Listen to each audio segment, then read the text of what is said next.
Hello दोस्तों, नमस्कार। आप सभी का स्वागत है हमारे channel Hindi GS practice class by Hemlata पर। हम लोग कल से संविधान का प्रश्न हल कर रहे हैं। आज हम लोग संसद से प्रश्न उठाए हैं, जहां पर बहुत सारे प्रश्न पूछे जाते हैं। जहां से पहला प्रश्न देखते हैं, भारत में सरकार की संसदीय प्रणाली कहां से ग्रहण की गई है? कहां से ग्रहण की गई है? अमेरिकी संविधान, रूसी संविधान, ब्रिटिश संविधान या स्विस संविधान? कहाँ से की गई है? ब्रिटिश संविधान से की गई है। सी ऑप्शन हमारा सही होगा। अगला देखते हैं, लोकसभा द्वारा पारित धन विधेयक राज्यसभा द्वारा पारित मान लिया जाता है यदि उच्च सदन उस पर किस समय सीमा में कार्य संपादन ना करे तो? कितने दिन तक कार्य ना करे तो? 14 दिन तक होगा।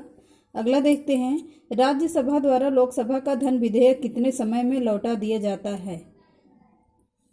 कितने दिनों में लौटा देना जाना चाहिए? 1 महीना, 3 महीने, 14 दिन या 6 महीने? कितने दिन होगा? 14 दिन होगा। अगला देखते हैं, संसद के 2 सत्रों के बीच निम्नलिखित में से अधिक कितने समय का अंतराल दिया जाता है? कितने समय का अंतराल दिया जा सकता है? 4 मास, 6 मास, 8 मास, 9 मास? कितने दिन का दिया जा सकता है? 6 मास का दिया जा सकता है। अगला देखते हैं, राज्यसभा को भंग करने के लिए निम्नलिखित में से कौन सा सक्षम है? कौन से सक्षम है? राष्ट्रपति, सभापति राज्यसभा, लोकसभा या कोई नहीं? कौन होगा? कोई नहीं होगा। डी ऑप्शन सही है। अगला देखते हैं, राज्यसभा के सदस्य के लिए न्यूनतम आयु है? कितनी आयु है? 25 वर्ष, 21 वर्ष, 30 वर्ष या 35 वर्ष? कितने वर्ष है? 30 वर्ष है। अगला देखते हैं, निम्नलिखित में से किस परिस्थिति के अंतर्गत राज्यसभा को भंग किया जा सकता है? किस परिस्थिति में? इनमें से कोई नहीं होगा। डी ऑप्शन हमारा सही है। अगला देखते हैं, निम्नलिखित में से किसके संबंध में राज्यसभा को लोकसभा के अपेक्षाकृत अधिक अधिकार प्राप्त है? किसे प्राप्त है? नई अखिल भारतीय सेवाओं का गठन करना। सी ऑप्शन हमारा सही है। अगला देखते हैं, राज्यसभा को भंग किया जाता है, कब किया जाता है? हर 5 वर्ष बाद, हर 6 वर्ष बाद, प्रधानमंत्री की सलाह पर, उपयुक्त में कोई नहीं? क्या होगा? डी ऑप्शन होगा, उपयुक्त में कोई नहीं होगा।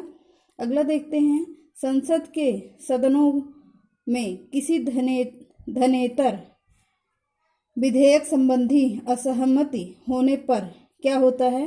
राष्ट्रपति बिल पर विचार करने हेतु दोनों सदनों की संयुक्त बैठक बुला सकते हैं। सी ऑप्शन हमारा सही होगा। अगला देखते हैं, निम्नलिखित में से क्या सही नहीं है? क्या सही नहीं है? राज्य विधानसभा में निर्वाचन के लिए व्यक्ति की आयु 21 वर्ष अवश्य पूरी होनी चाहिए। ये सही नहीं है, बाकी ये सब सही है। राज्यसभा में निर्वाचन के लिए व्यक्ति की आयु 30 वर्ष आवश्यक पूरी होनी चाहिए। लोकसभा में निर्वाचन के लिए व्यक्ति की आयु 25 वर्ष अवश्य पूरी होनी चाहिए। ये भी सही है हमारा। ग्राम पंचायत के चुनाव में मतदान के लिए पात्र व्यक्ति की आयु 18 वर्ष पूरी होनी चाहिए। ये भी सही है, लेकिन सी ऑप्शन हमारा नहीं सही है। अगला देखते हैं, संसद की निम्नलिखित समितियों में से किसमें राज्यसभा का कोई सदस्य नहीं होता? कोई सदस्य नहीं होता? किसमें है? लोक लेखा समिति, आकलन समिति, लोक उपक्रम समिति, सरकारी आश्वासन समिति? क्या होता है? आकलन समिति क्या नहीं होता है? अगला देखते हैं, भारतीय संसद के संयुक्त सत्र की अध्यक्षता कौन करता है? राज्यसभा का सभापति, संसद का वरिष्ठतम सदस्य, लोकसभा का अध्यक्ष, भारत का राष्ट्रपति? कौन करता है? लोकसभा का अध्यक्ष करता है। अगला देखते हैं, निम्नलिखित में से संसद की वह स्थित समिति कौन सी है जिसमें राज्यसभा के सदस्य शामिल नहीं होते? किसमें नहीं होते हैं? लोक लेखा समिति में, प्राधिकरण समिति में? यही होगा। बी ऑप्शन सही है। अगला देखते हैं, संसद के दोनों सदनों का संयुक्त अधिवेशन कब बुलाया जाता है? कब बुलाया जाता है? केवल राष्ट्रीय आपातकाल की स्थिति पर, जब एक सदन द्वारा पारित विधेयक दूसरे संसद सदन द्वारा अस्वीकार कर दिया जाए, विधेयक में किए जाने वाले संशोधनों के संदर्भ में दोनों सदन असहमत हों, ए और बी दोनों क्या है? दोनों सही हैं। ए और बी दोनों सही होंगे। अगला देखते हैं, भारत में संसद की वित्तीय समितियां निम्नलिखित में से कौन सी हैं? लोक लेखा समिति, प्राक्कलन समिति, लोक उपक्रम समिति। क्या होगा? एक सही है, तीनों सही होंगे हमारे, अर्थात ऑप्शन मेरा डी होगा। अगला देखते हैं, संसद के दोनों सदनों में संयुक्त अधिवेशन कौन बुलाता है? कौन बुलाता है? लोकसभा अध्यक्ष, राष्ट्रपति, प्रधानमंत्री। राज्यसभा अध्यक्ष कौन बुलाता है? राष्ट्रपति बुलाता है।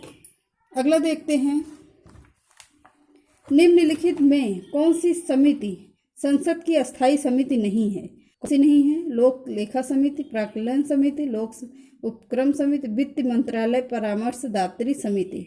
डी ऑप्शन हमारा गलत हो गया। अगला देखते हैं, भारत की नियंत्रक एवं महालेखा परीक्षक की रिपोर्ट की समीक्षा करने वाली संसदीय समिति है। क्या है? आकलन समिति, प्रवर समिति, लोक लेखा समिति। कौन होगा? लोक लेखा समिति होगा। सी ऑप्शन हमारा सही है। अगला देखते हैं, लोकसभा के अध्यक्ष को कौन बुलाता है? केवल टाई पहनने पर मत देने का अधिकार, केवल टाई पढ़ने पर मत देने का अधिकार। भी ऑप्शन हमारा सही होगा। अगला देखते हैं, संसद को लोक लेखा समिति का अध्यक्ष नियुक्त किया जाता है। कौन करता है? लोकसभा के अध्यक्ष द्वारा होता है। ए ऑप्शन हमारा सही है। अगला देखते हैं, राज्यसभा के सदस्यों का सेवा काल कितना होता है? कितना होता है? 3 वर्ष, 4 वर्ष, 5 वर्ष, 6 वर्ष। कब होता है? 6 वर्ष का होता है।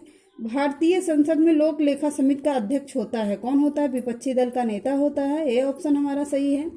राज्यसभा के सदस्यों का चुनाव कितनी अवधि के लिए किया जाता है? कितनी अवधि के लिए किया जाता है? 6 वर्ष के लिए किया जाता है। अगला देखते हैं, संसद के दोनों सदनों को कितने दिन के अंदर युद्ध अथवा बाहरी आक्रमण के लिए कारण आपातकालीन स्थिति की घोषणा करने की मंजूरी देनी चाहिए? कितने दिन के लिए? 1 महीने के लिए देनी चाहिए। बी ऑप्शन सही है। राज्यसभा एक अस्थायी सदन होने के कारण 1/3 संसद प्रति 2 वर्ष पर सेवा निवृत्त होते हैं। ए ऑप्शन हमारा सही है। अगला देखते हैं, संसद में शामिल है, क्या शामिल है? राष्ट्रपति, लोकसभा और राज्यसभा। ए ऑप्शन हमारा सही होगा। अगला देखते हैं, नागरिकता प्राप्त करने के लिए शर्तें निर्धारित समय करने वाला सक्षम निकाय कौन सा है? कौन सा है? संसद होता है। सी ऑप्शन हमारा सही है। अगला देखते हैं, निम्नलिखित में से कौन सा भारत में कानूनों को बनाता है? कौन बनाता है? राष्ट्रपति और संसद के दोनों सदन बनाते हैं। सी ऑप्शन सही है। भारत के संविधान के अनुच्छेद 75 के अनुसार मंत्रिपरिषद निम्नलिखित में से किसके प्राप्त सामूहिक रूप में जिम्मेदार होती है? किसके समिति में होती है? लोकसभा के द्वारा। सी ऑप्शन हमारा सही है। बस आज के लिए इतना ही, मिलते हैं अगली क्लास में, तब तक के लिए नमस्कार।